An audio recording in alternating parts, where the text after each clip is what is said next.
Hello अस्सलाम वालेकुम with all YouTube families and friends. अस्सलाम वालेकुम। ये देखें भाई, छोड़ू का नाश्ता सुबह सुबह तैयार हो रहा है। हमारे ये सीनियर वो किचन मैन बाबर भाई और कलीम भाई ने आटा बनाया है और ये बाबर भाई जो है ना रोटी बना रहे हैं।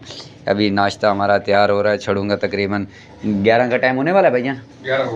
11 हो गए। ये हमारा एक दोस्त आया हुआ है ज़फ़र भाई, ये भी नहाने के लिए आया था, लेकिन इसने जब देखा ना कमरे के अंदर धुआं हो गया तो ये परेशान हो गया, पता नहीं कमरे के अंदर क्या हो गया है, तो ये आ गया। भाईजान आप क्या कहना चाहते हैं? आप क्या कोई ये इधर देखें भाई वाले ये नाश्ता वगैरह सही बना रहे हैं नहीं बना रहे? ये नाश्ता नहीं करेगा भाई अभी ये भाई हमारा ये और भी बैठा हुआ है कामरान भाई, आप क्या कहते हैं यार? दूध वगैरह ले आए थे? मैं लेके आया हूँ, चाय में बनाऊंगा। अच्छा, चाय भी तैयार होगी। ये देखें भाई जो है ना, ये इसने धुएं जैसे वो कहते हैं ना कबाब वगैरह कोई बना रहे होते हैं, चपली कबाब वगैरह, धुएं वगैरह इन्होंने किए हुए होते हैं। ये भाई अभी नया सीख रहा है। ये देखें, ये हमें ये वाली रोटी खिलाएगा भाईजान। आटा कलीम का है लेकिन ये हमारे कलीम भाई हैं भाई, ये रोटी बना रहे हैं। ठीक है, हम आपको ये भाई जो है ना अभी ये देखें, ये हमारे भाई हैं, दोस्त भी हैं लेकिन दोस्तों से बढ़कर हैं, भाई हैं हमारे।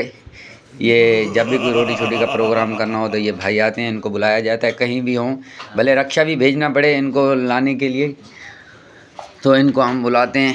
ठीक है, ये अभी रोटी बना रहे हैं, इसके बाद सालन वगैरह भी तैयार होगा, चाय वगैरह तैयार हो गई है। तो ये अभी भाई रोटी छोटी बना रहे हैं। आपको पूरा हम अपना जो है ना प्रोसेस, ये सुबह का नाश्ते की जो भी है हम आपसे शेयर कर रहे हैं। सब दोस्तों से यार अपील है यार, इसको जितना हो सके शेयर करें, कमेंट करें, अपने दोस्तों को भी करें, हमारी मतलब सपोर्ट करें। दोस्त जो भी हैं कोशिश कर रहे हैं कि हम मतलब अच्छी वीडियोस बनाएं, आप लोगों से शेयर करें, आप लोगों को दिखाएं। हम तो अपनी तरफ से पूरी कोशिश करते हैं कि भाई सब दोस्तों को, सब भाइयों को जो भी हैं इंटरटेनमेंट करें। बाकी आप भी दोस्त, सब दोस्त हमारे मतलब सपोर्ट करें, दोस्तों को बोलें, शेयर करें, कमेंट करें जितना हो सके।